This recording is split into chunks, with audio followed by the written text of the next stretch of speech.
오늘의 하늘 양식은 민수기 13장 25절에서 31절 말씀입니다.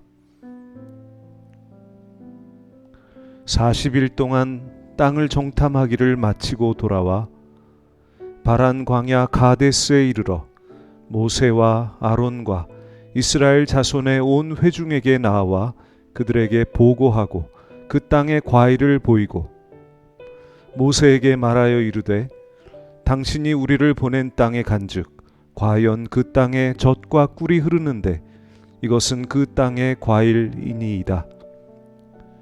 그러나 그 땅 거주민은 강하고 성읍은 견고하고 심이 클 뿐 아니라 거기서 아낙 자손을 보았으며 아말렉인은 남방 땅에 거주하고 헤딘과 여부스인과 아모리인은 산지에 거주하고 가나안인은 해변과 요단가에 거주하더이다. 갈렙이 모세 앞에서 백성을 조용하게 하고 이르되 우리가 곧 올라가서 그 땅을 취하자 능히 이기리라 하나 그와 함께 올라갔던 사람들은 이르되 우리는 능히 올라가서 그 백성을 치지 못하리라 그들은 우리보다 강하니라 하고 아멘. 엑스펙토란 어떤 일이 성취되는 데 있어 잘 보이거나 드러나지는 않지만 결정적인 변수로 작용하는 요인을 말합니다. 우리는 어떤 일을 계획하고 도전할 때 여러 변수들을 계산합니다. 직장이나 학교에 원서를 넣을 때, 새로운 연구나 사업을 시작할 때 상황과 여건은 적합한지, 경쟁자들의 수준은 어떠한지, 성공 가능성은 얼마나 되는지 등을 따져봅니다. 이런 계산을 오늘 본문에서는 정탐이라고 합니다. 정탐을 한다는 것은 어떤 일을 실행하기에 앞서 그 일이 얼마나 가치 있는지, 또 어느 정도의 비용이 들어가는지 미리 계산해 보는 것입니다. 그 자체에 큰 가치를 느끼면 많은 비용이 들어도 도전할 것이고, 결과에 비해 비용이 과하다고 느끼면 부정적인 판단이 나올 것입니다. 가나안 땅을 정탐하러 갔던 이들은 돌아와서 그 땅에는 안악 자손과 철병거가 있고 그들에 비하면 자신들은 메뚜기 같다고 합니다.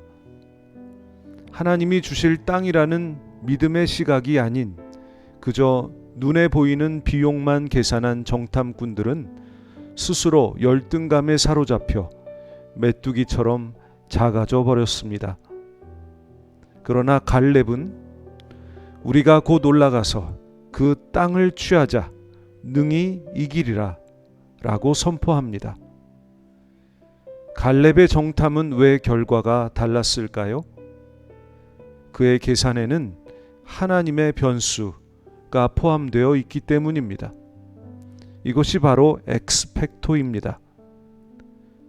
그들과 비교하면 우리는 정말 메뚜기일지도 모릅니다.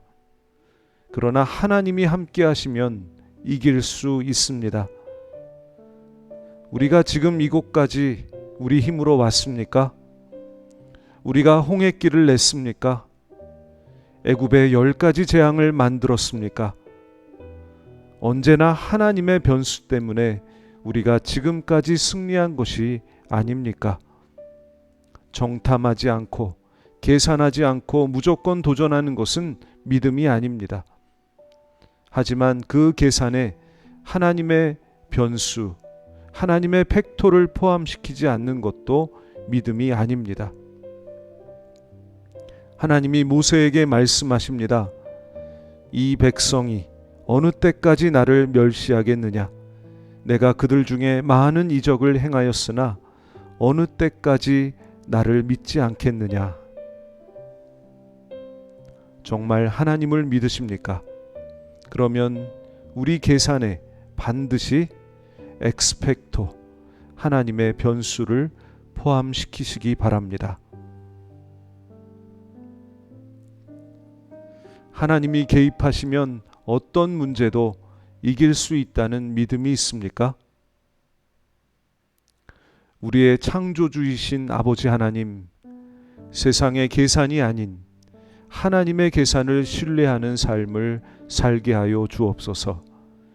애굽을 탈출하고 홍해를 건너고 광야를 지나는 동안 늘 백성을 살피셨던 하나님을 잊지 않게 하옵소서.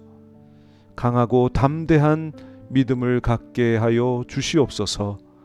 예수님의 이름으로 기도하옵나이다. 아멘.